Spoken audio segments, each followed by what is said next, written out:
Good morning, good afternoon, good evening. This is Alan Burgos from the hashtag Walk with Land channel. Welcome and welcome back to our channel. Guys, if you are not yet subscribed to our channel, please do it so now so that you can be a part of this growing family. Officially, we are now 9,000. Ano yun? 9,396 subscribers. Thank you so much, guys. God bless you all. Okay, ang pag-usapan po natin today, ay guys, ano pala ha, malapit na po tayo sa 10,000 subscribers milestone. Maraming salamat po sa inyong lahat. Mabuhay po kayo at God bless you all. Mahal na mahal ko po kayo. I love you all. Okay, sige, ang pag-usapan po natin today ay dyan sa Maynila, no? Alam nyo, malapit na pong bumalik, no, si Yorme Isko Moreno dyan sa Maynila at ibabalik po siya ng mga taga Maynila, no, dyan sa Maynila. Siyempre mga Manileño, no, di ba, recently lang, kahapon lang ay na-elect na si President Trump dyan sa Amerika, no? So it's a big political comeback, no?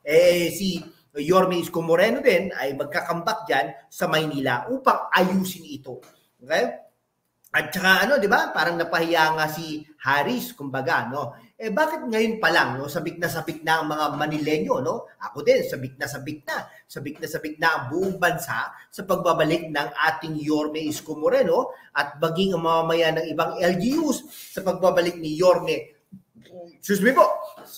Isko Moreno Domagoso.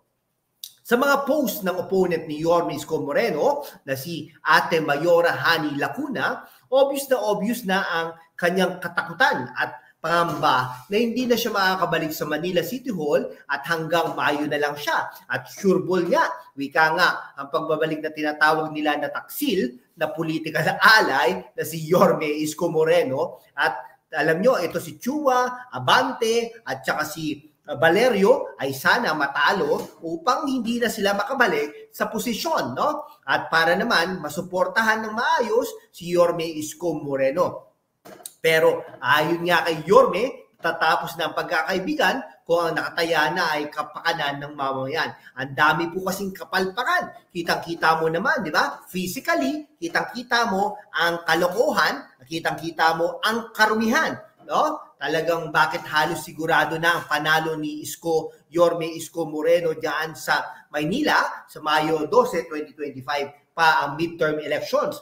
Malinaw ang sagot sa legacy o pamana ni Yorme Isko na iniwan sa Maynila na hindi naman nagawa ni Mayora Hani Lacuna. Hindi na ipagpatuloy ito ni Mayora Hani Lacuna, kaya nga ang mga Manileño ay sinisigaw, darating na, babalik na si Yorme Isko Moreno dyan sa Maynila. Una, ito ang tatak na mabilis, maayos na infrastructure legacy ni Yorme Isko Moreno Domagoso sa lungsod ng ikinamangha, no? Kahit hindi po taga Maynila, maging ng ibang alkalde sa Metro Manila at ibang probinsya. Kaya nga naman dyan sa Pasig, di po ba? Ang pamantayan ng mabuting pamumuno ay si Yorme Isko Moreno at wala nang iba, no? Diyan kaya sa Pasig, meron po nagagawa, hindi po. In less than 3 years, naitala na ang 20 malahiganteng proyekto sa syudad na hindi pa mapapantayan ng sino mang naging alkalde sa Maynila at ito ay sa panahon pang maraming balakid, kalamidad at ang mapinsalang COVID-19 pandemic. Ano pa kaya kung walang pandemic, di po ba? Noon, very busy ang maraming lugar sa lungsod sa mga paggawaing bayan, nagtataas ang gusali, mga infrastructure projects na hindi aakalaing magagawa, maitatato sa loob ng kulang na 3 taon na hindi nagawa ni Mayora Hani Lacuna.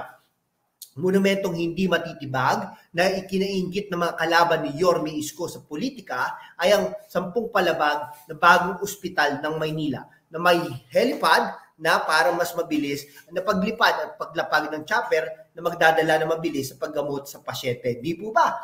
At ito ay matindi. May yag balls, no? Si Yorme Isko Moreno Domagoso na sa manlulokong kontraktor sa mga paggawaing bayan. Marami po yan, ha? Yung mga kontraktor na manluloko. At ang banta ni Isko Moreno, kapag ang proyekto ay di maayos, palpak at padaskol-daskol ang paggawa, haharap sa hukuman ang kontraktor at ipasusoli niya ang paggastos na ibinayad ng Manila taxpayers.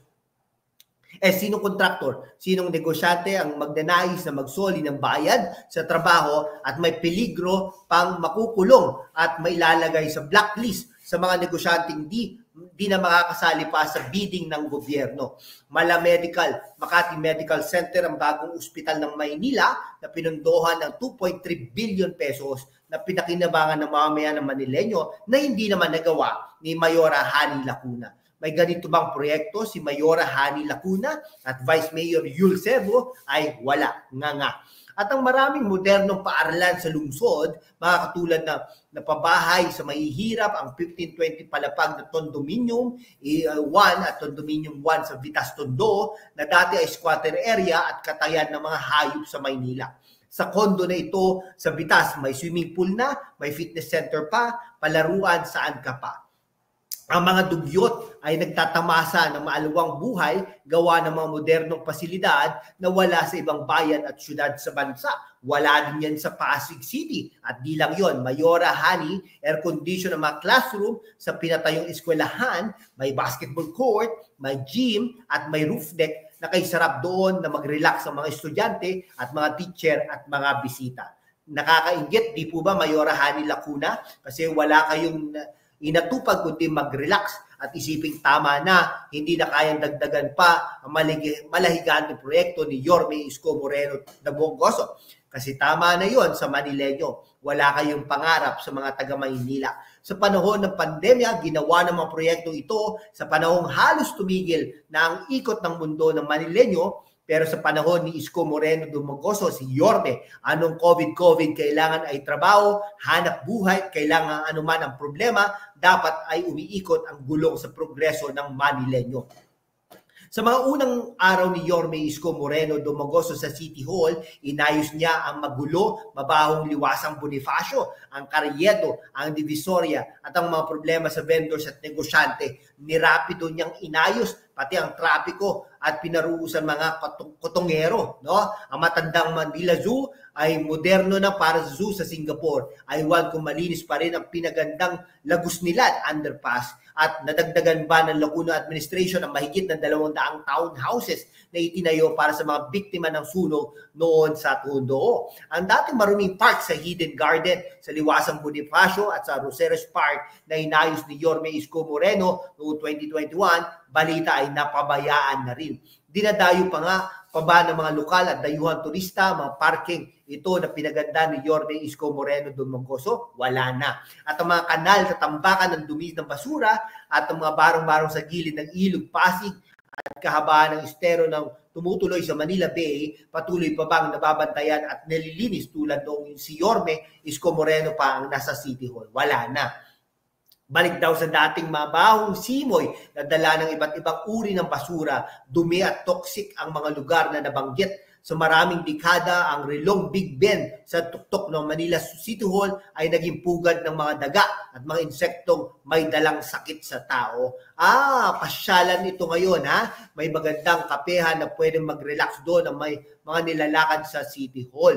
Kung dati ang turista ay pesting daga, ang makasaysayang Manila Clock Tower ay simbolo ng pagbabalik ng ningning at ganda ng kabiserang lungsod ng Pilipinas. Salamat kay Yorme Isko Moreno Dumagoso na sa kabila ng banta sa buhay ng pandemyang COVID-19, naging tuloy-tuloy ang sariling build project ni Yorme at ang COVID-19 Manila Field Hospital na ipinatayo sa loob lamang ng 54 na araw. Ito ay maitatala sa kaysaysayan ng Manila at ng Pilipinas. Dahil sa ospital na ito, libo-libong pasyente may COVID sa labas ng Maynila ay dito ginamot at gumaling. At ang mga gamot kontra pandemya, walang pinagkaitan o kahit hindi taga Maynila. Simpleng request lamang ng doktor at pasyente na bibigyan ng gamot, pandugtong ng buhay.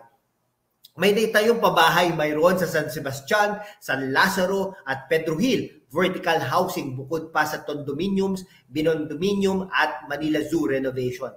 Nagpatayo pa si Yorme Isko Moreno ng bagong medical school building sa pamantasan lungsod ng Maynila at marami pang ibang infra projects. No? May tanong paano pinondohan ni Yorme Isko ang mga dambuhalang proyekto na ito na pinakikinabangan ng Manileño. Bukod sa bilyong pera ng syudad, umutang ang Maynila sa Development Bank of the Philippines na ayon sa Commission on Audit, maayos itong nababayaran bunga ng maayos sa koleksyon ng buwis sa panahon ni Yorme Isko Moreno Dumagoso. Ngayon, kaya na nakakabayan ba ang sitwasyon sa mga proyektong ito? Tanging si Mayora Hani Lacuna at COA ang makakasagot. Basta, ayon sa record, noong panahon ni Yorme Isko Moreno, lumaki ang koleksyon ng syudad sa 19.2 billion sa loob lamang ng isang taon mula Hulyo 2020 hanggang Hunyo 30, 2021.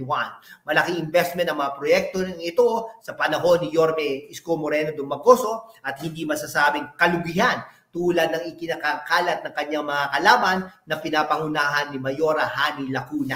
Alam na lahat ng negosyante, lalong nasa real estate, pataas ang value ng mga naipatayang gusali, infra sa pagdaraanan ng mga taon. At ang mga ginawang fast at resibong infra projects ni Yorme Isko Moreno Dumagoso ay malaking halagang profit ito sa Manileño na parating ng mga taon. Sa mga ito lamang ay kamanghamanghang achievement na ni Yorme Isko Moreno, resibo na niya ito. Sapat ng dahilan upang isigaw ng mga Manileño na sabik na panawagang siya ay bumalik na sa City Hall, progresong Manileño pagbabalik ni Yorme Isko Moreno Dumagoso. Okay, sige, hanggang dito na po mga kaibigan ko ha. Kung hindi ka pa nakapag-subscribe sa ating channel, mag-subscribe ka naman upang maging sustainable at we can be able to maintain as well this channel. Thank you so much for all the support. God bless you all.